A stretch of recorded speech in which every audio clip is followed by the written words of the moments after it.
Hello दोस्तों, स्वागत है आपका हमारे चैनल हानी वॉइस पर। शादी की अगली सुबह मैं रो रही थी, बेतहाशा रोए जा रही थी। शायद ऐसा ही एक लड़की के साथ हुआ हो जैसा कि शादी की रात मेरे साथ हुआ था। मेरे पति ने कमरे में आते ही मेरे पास आकर सबसे पहले मुझसे जो मांगा था, मैं नज़रें उठाकर उसे देखने लगी। मुझे यकीन नहीं आ रहा था कि वह मुझसे शादी की रात ऐसा भी कुछ मांग सकता है। जब उसने मुझे यूं हैरत से देखा तो मैं अपना चेहरा मेरे करीब करके कहने लगा, ऐसा क्या टुकुर टुकुर देख रही हो? समझ नहीं आता तुम्हें क्या कह रहा हूँ मैं? लाओ दो मुझे समझ नहीं आ रहा था कि वह क्या बात कर रहा है। ऐसी चीज़ तो कभी किसी शौहर ने अपनी बीवी से नहीं मांगी होगी। वह मेरे लिए अनजान तो नहीं था, वह मेरा दूर का कज़िन था। ये बात अलग है कि हमारा आना जाना उनके यहाँ ज़्यादा नहीं था, लेकिन जब भी हम किसी महफिल में होते थे तो उसकी शख्सियत सबसे ज़्यादा अलग होती थी। वो लड़कों के बीच में खड़ा सबसे अलग लगता था। वजह शायद ये थी कि उसकी रंगत पठानों जैसी गोरी चिट्टी थी। हर वक्त वो टी शर्ट में रहता था। काफ़ी अच्छी शख्सियत का मालिक था, इसलिए लड़कियों की नज़र में रहता था।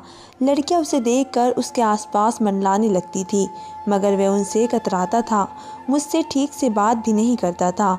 जहाँ 4 लड़कियां होती वह वहाँ से भागने की कोशिश करता था। शायद ये उसकी शराफत थी और इसी शराफत ने मुझे उसकी तरफ किया था। मैं अपने ख़ानदान की सबसे खूबसूरत लड़कियों में से थी और वे मेरी दूर की खाला का बेटा था। अक्सर शादियों में हमारा आमना सामना हो जाता था। उसकी माँ को बेहद में पसंद आ गई थी, इसलिए उन्होंने मेरा रिश्ता मांगा। काफ़ी अच्छे खाते पीते लोग थे। मेरी माँ ने भी रिश्ता तय कर दिया था। मैं खुद को खुशनसीब समझती थी क्योंकि मेरा पति निहायत ही शरीफ इंसान था, लेकिन मैं नहीं जानती थी कि हकीकत तो कुछ और ही है। शादी के बाद जब वे मेरे कमरे में दाखिल हुआ तो मेरे दिल में ढेरों अरमान थे। हर लड़की के ही होते हैं। वे मेरे पास आया, मेरे पास आकर बैठ गया, मेरा चेहरा गौर से देखने लगा। फिर कहने लगा, मैं इतनी भी हसीन नहीं हूँ जितना मेरी माँ तुम्हारी तारीफ़ कर रही थी। मुझे उसकी ये बात बड़ी अजीब लगी क्योंकि मैं जानती थी कि मैं भी अपनी मिसाल पर बहुत ही अच्छी थी और उस वक्त तो मैं दुल्हन के रूप में और भी अच्छी लग रही थी कि देखने वाला अपनी आंखें झपकना भूल जाए। सबने मेरी तारीफ़ की थी, लेकिन मैं उस वक्त उसकी तारीफ़ की मोहताज थी कि वह मेरी तारीफ़ करे। लेकिन उसने तो जो बात मुझसे कही थी, मैं हैरत से उसे देख के रह गई थी। शायद किसी भी पति ने अपनी बीवी से शादी की रात वे नहीं मांगा होगा जो मेरा पति मुझसे मांग रहा था। कहने लगा, सानिया अपना दुपट्टा मुझे दो।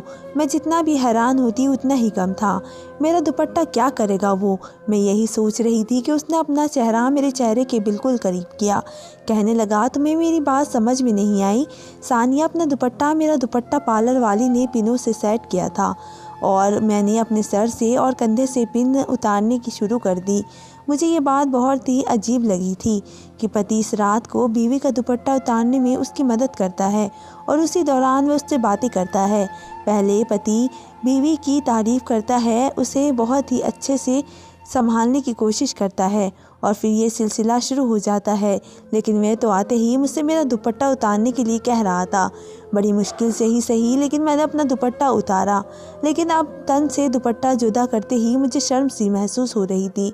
उसने जब देखा कि मेरा दुपट्टा मुझसे आज़ाद हो चुका है तो उसके चेहरे पर मुस्कुराहट फैल गई थी। उसने ज़ोर ज़ोर से मुझसे दुपट्टा छीना। मुझे अपने आप से शर्म महसूस हो रही थी। उसके बाद मेरी आंखों ने जो मंजर देखा, मैं तो अगला सांस लेना ही भूल गई।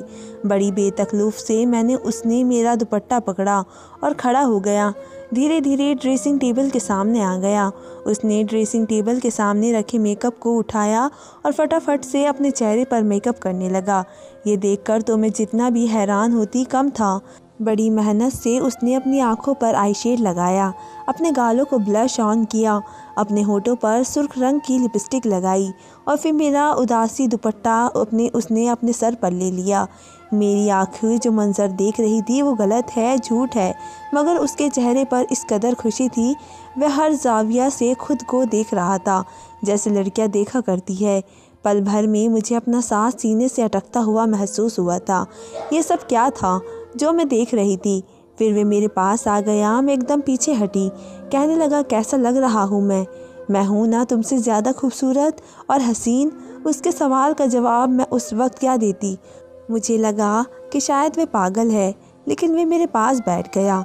फिर मेरे ज़ेवरात उतारने लगा। मैं बहुत ही घबरा रही थी क्योंकि मेरे ज़ेवर को उतार उतार कर वो खुद पहनने लगा था। दुल्हन की तरह सज रहा था और यूं खुश था जैसे कि पता नहीं क्या हुआ हो, उसे कौन सा खजाना मिल गया हो। मेरी तो रंगत ये सब कुछ देखकर सफ़ेद पड़ चुकी थी। उसके एक एक करके मेरे तमाम ज़ेवर पहन लिए थे, यहाँ तक कि मेरे हाथों में पहनी हुई चूड़ियाँ भी उतार कर वह अपने हाथों में पहनने की कोशिश कर रहा था। उसके हाथ बिल्कुल भी मर्दाना किस्म के नहीं थे। मुझे तो हैरत का झटका लगा था क्योंकि उसके हाथों पर वैक्स हुई हुई थी और एक भी बाल उसके हाथों पर नहीं थे। मेरे दिल में पहला ख्याल जो आया था उसने मुझे बेचैन करके रख दिया था कि कहीं वे ख्वाजा सिरा तो नहीं। इतनी बड़ी बात ख़ानदान में कैसे छुप सकती थी, और फिर मेरी सास ने अगर ये बात छुपाई थी तो मेरे साथ बहुत ही बड़ा जुल्म कर दिया था। मेरी आंखों से आंसू बहने लगे। मुझे रोता हुआ देखकर कहने लगा, जेलस हो रही है ना? मुझे पता था कि तुम मेरे हुस्न को देखकर जेलस हो जाओगी। मैं तो उसकी हरकतें देखकर समझ नहीं पा रही थी कि मैं क्या कर जवाब दूँ। फिर उसने दुपट्टा उतार कर एक तरफ रख दिया और अपनी अलमारी खोल कर उसने एक नाइटी निकाली। उसे देखकर मुझे शर्म सी आने लगी। मुझे लगा शायद वे मेरे लिए, लेकिन मुझे दूसरा झटका तब लगा जब वह नाइटी लेकर वॉशरूम में चला गया। मैं तो यूँ थी जैसे पत्थर की बन चुकी हूँ। कुछ देर बाद वह वॉशरूम से बाहर आया तो उसने वे नाइटी पहनी हुई थी। कहने लगा, अरे तुम यहाँ क्या कर रही हो? अरे जाओ भाई, कपड़े बदल लो, आराम करो, मुझे अब नींद आ रही है। मैं वॉशरूम में चली गई। मेरे यहाँ आंसू बेतहाशा बह रहे थे। मैं फूट फूट कर रोने लगी। काफ़ी देर होने के बाद जब मेरे दिल का गुब्बारा ख़त्म हुआ तो मैंने अपना मुंह हाथ धोया, अपने कपड़े बदल लिए और एक सादा सा लिबास पहना। और जब मैं कमरे में आई तो कमरे में अंधेरा था, सिर्फ लैंप की रोशनी थी। मैं बेड की दूसरी तरफ आकर लेट गई और वह सो चुका था। मेरी नज़र जब उसकी टांगों पर पड़ी तो उसकी टांगें भी वैक्स हुआ हुआ था। पता नहीं कैसा शख्स था, मर्द कम और औरत ज़्यादा लग रहा था। चेहरे पर अभी भी मेकअप मौजूद था। मुझे अपनी किस्मत पर रोना आ रहा था। पता नहीं मैं कहाँ फंस गई थी। ये शख्स कौन था? मर्द भी था या ख्वाजा सिरा था? सारी रात रो रो कर गुजरी थी। फिर मैं रोते रोते ही सो गई। जब मेरी आँख खुली तो मुझे लगा जैसे मैं किसी की बाहों का इजहार में जकड़ी हुई हूँ। मेरी आँख खुली तो तब भी वह सो रहा था, लेकिन वह मेरे करीब हो चुका था। उसे इस बात का एहसास नहीं हुआ था कि वो मेरे करीब सो रहा है। उसे अपने इतना करीब देखकर मेरा दिल ज़ोर ज़ोर से धड़कने लगा। मैंने उसका बाजू पीछे किया तो उसकी आँख खुल गई।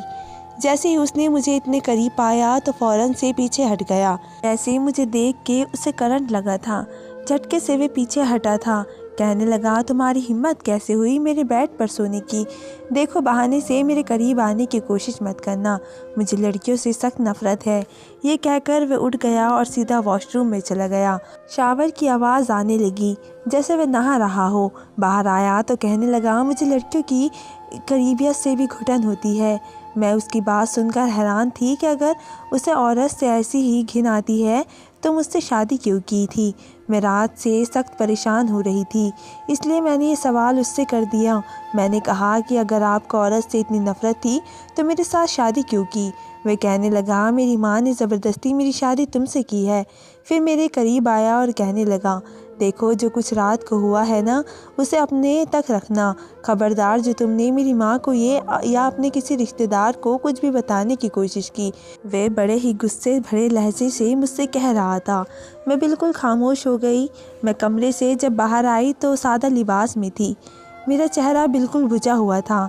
मेरी सास मुझे देखकर पहले तो बहुत खुश हुई, लेकिन फिर मेरे सादा से लिबास को देखकर हैरान थी। मेरे पास आई तो कहने लगी, तुम अभी तक इसी सिंपल लिबास में हो, जाओ जाकर नहाओ और ऐसी फैंसी लिबास पहन कर आओ। अभी भी बहुत से मोहल्लेदार ऐसे हैं जो तुमसे मिलना चाहते हैं और कुछ ही देर में हमारे घर आ जाएंगे। कितना बुरा लगेगा जब वे तुम्हें सादे लिबास में देखेंगे। सुहागन तो नई नई शादी के बाद नए नए कपड़ों में ही अच्छी लगती है। मैंने कहा, मुझे एक बात बताए, क्या आपका बेटा ख्वाजा सिरा है? मैंने अपने दिल में उठने वाले सारे सवालों को जिक्र किया, अपनी सास से किया था। ये सुनकर वे मुझे हैरत से देखने लगी। कहने लगी, क्या बकवास कर रही हो? तुम्हें शर्म नहीं आती अपने पति के बारे में ऐसी बातें करते हुए? मैंने कहा कि जब उसे औरतों से इतनी नफ़रत थी तो आपने मेरी शादी उससे क्यों करवाई? ये कहकर मैं अपनी आंखों से बहने वाले आंसू मुसलसल अपने दुपट्टे से और अपने हाथों से साफ़ कर रही थी। ये बात सुनकर वे कहने लगी कि देखो मियाँ बीवी एक दूसरे का पर्दा होते हैं। मेरा बेटा बिल्कुल भी ख्वाजा सिरा नहीं है, वे एक मुकम्मल आदमी है। बस उसे शुरू से ही लड़कियों से शर्म महसूस होती है। मैंने उन्हें रात वाली सारी बात बता दी। मेरी बात सुनकर वे नज़र चुराने लगी और मैं समझ गई कि उसे अपने बेटे के बारे में सब कुछ पता है। ठीक है, शुरू से ही उसे शौक़ है, लड़कों के बजाय लड़कियों की चीज़ों में दिलचस्पी लेता है। उसे मेरा मेकअप करना भी पसंद था। अक्सर उसके बचपन में जब मैं दोपहर को आराम करने के लिए सोती तो ये मेरा मेकअप लेकर करना शुरू कर देता था। अब ये मेरा इकलौता बेटा है, कोई दूसरा बहन भाई तो था नहीं जिसके साथ खेलता कूदता। तो ये मेरी तरह साड़ियाँ पहन के मेकअप करके तैयार होने लगता है। लेकिन मैं उसे शुरू से ही टोकती थी, वो बाज नहीं आता था। अब तुम हो ना तो तुम उसे ठीक कर देना, और वैसे भी मियाँ बीवी एक दूसरे का पर्दा होते हैं। तुम मेरे बेटे के ऐब पर तुम पर्दा रखोगी, तुम दोनों की ज़िंदगी अच्छी गुजरेगी। बाकी जो फ़िक्र तुम्हें सताए जा रही है उसका जवाब मेरे पास यही है कि मेरा बेटा मुकम्मल आदमी है। मैं समझ नहीं पा रही थी कि क्या करूं क्या ना करूं।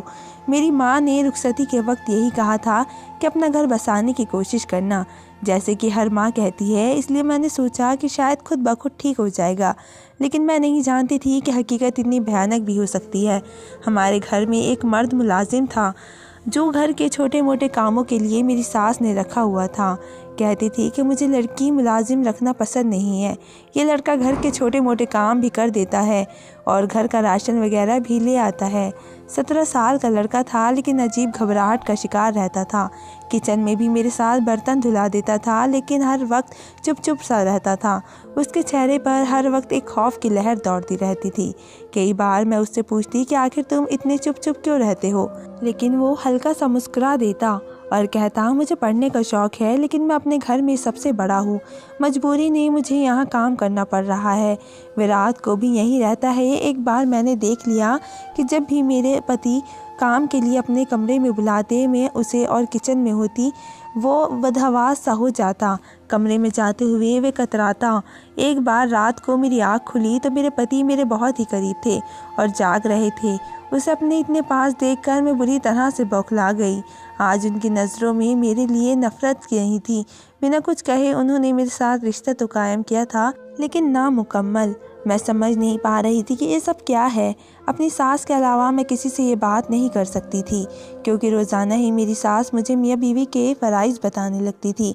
मेरा दिमाग इस कदर उलझ गया था कि मुझे लगता था कि जो कुछ भी है ये मेरा नसीब है, इसलिए मुझे कबूल कर लेना चाहिए। लेकिन एक बार जो कुछ मेरी आंखों ने देखा मैं सोच भी नहीं सकती थी। एक बार मैं सो रही थी कि अचानक से मुझे किसी की आवाज़ सुनाई दी। मेरी फ़ौरन से आँख खुल गई, क्योंकि मैं नींद की कच्ची थी। रोने की आवाज़ें मुझे अजीब सी सुनाई आ रही थी। मैं उठकर बैठ गई। पता नहीं कौन था जो सिसकियों से रो रहा था। मैं उठकर अपने कमरे से बाहर आई, सहन की तरफ बढ़ने लगी। लाउंज का दरवाज़ा खुला था तो रात को मेरे पति उस लॉक करते हुए सोते थे। मैं बाहर आई तो सिसकियों की आवाज़ें मुझे उस लड़के के स्टोर रूम में से आ रही थी, वे जहाँ सोता था। मुझे हैरत हुई कि इस वक्त वो क्यों रो रहा है, शायद अपने घर वालों को याद करके। इससे पहले कि मैं वापस पलटती, उस कमरे की खिड़की खुली थी और जो मंज़र मैंने खिड़की से अंदर देखा वे मेरा दिल दहलाने के लिए काफ़ी था।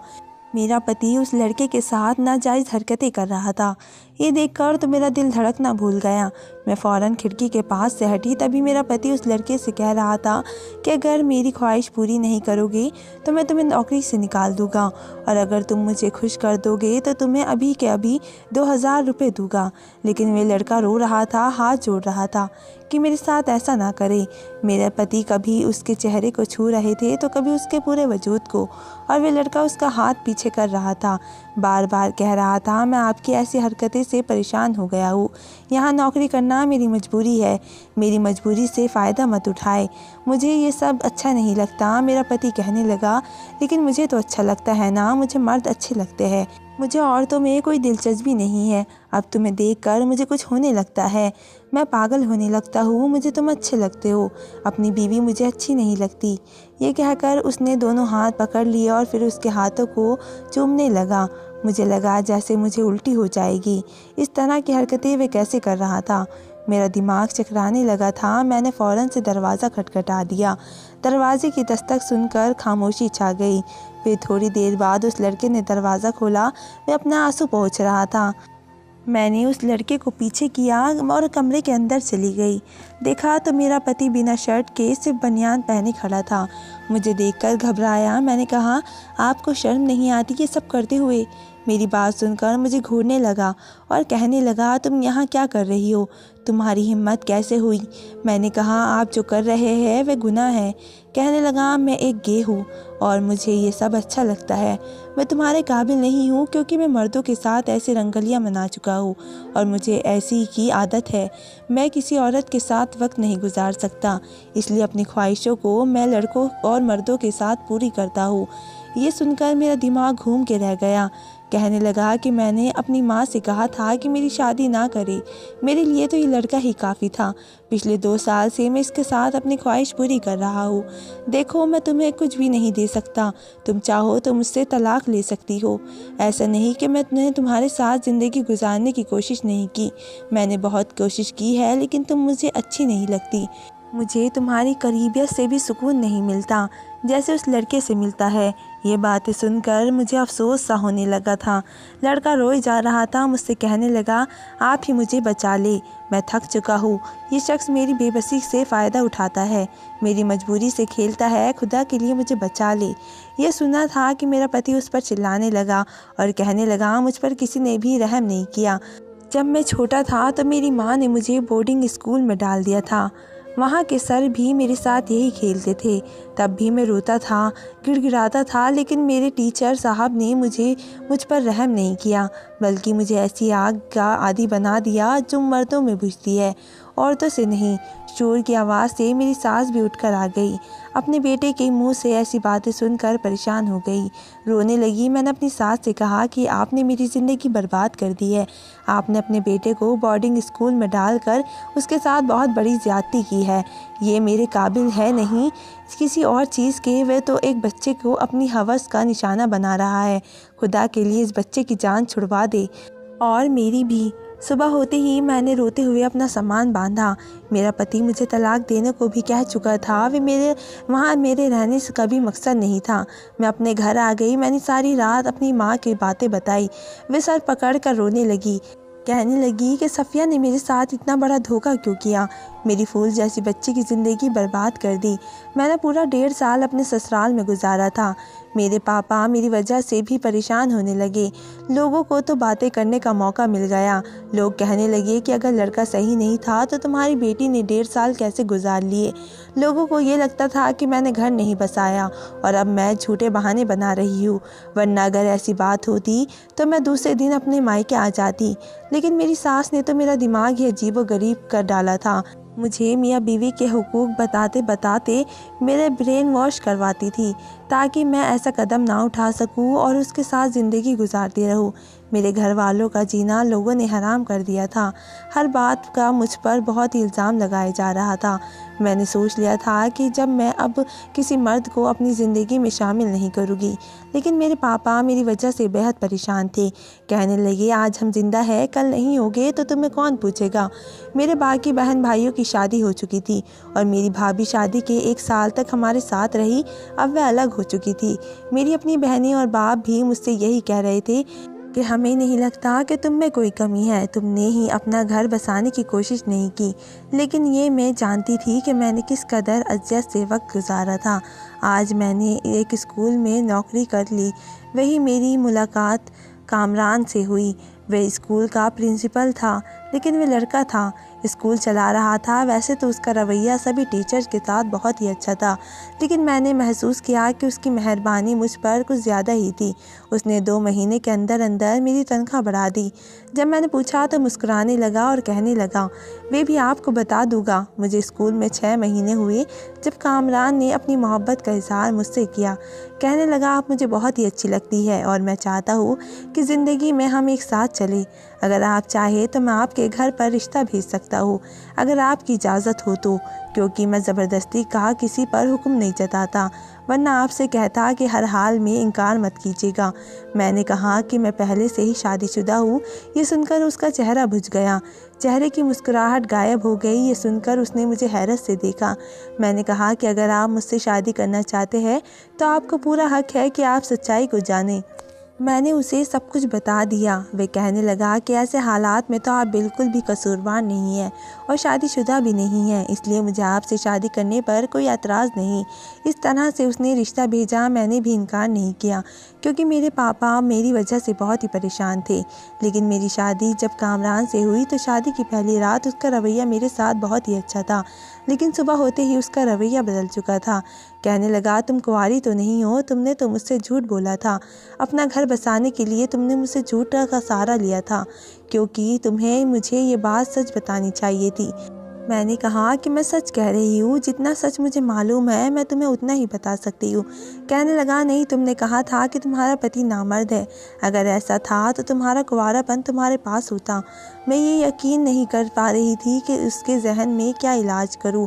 मर्द किसी हाल में मुतमईन नहीं हो सकता। मैं रोने लगी कि मेरे माँ बाप दूसरी बार ये सदमा बर्दाश्त नहीं कर सकते। मैं सच कह रही हूँ, मेरा पहला पति नामर्द था। वे मुझे एक लेडी डॉक्टर के पास ले गया। डॉक्टर के टेस्ट के मुताबिक मैं कामरान की बीवी थी। डॉक्टर कहने लगी कि बाज़े वक्त कभी कभी ऐसा हो जाता है, पता नहीं चलता कि औरत पहले से गुनाह कर चुकी है। अपनी बीवी के किरदार पर शक नहीं करना चाहिए, और अगर आप किसी औरत के साथ निकाह करना चाहते हैं तो फिर दिल और हौसला भी बुलंद रखें। इस बात ने कामरान को बहुत ही शर्मिंदा कर दिया था। फिर वह खुद भी अपनी गलती पर मुझसे माफ़ी करने लगा। कहने लगा, बस तुम्हारी बातों की वजह से मैं कुछ परेशान था, क्योंकि मैंने बहुत से ऐसे मर्द देखे हैं जो कि मर्दों में दिलचस्पी होने के साथ साथ औरतों के साथ भी ताल्लुकात कायम करते हैं। बस मुझे इसी बात का खौफ था, लेकिन तुम मुझे पसंद हो और बहुत ही पसंद हो, इसलिए मैंने तुमसे शादी की थी।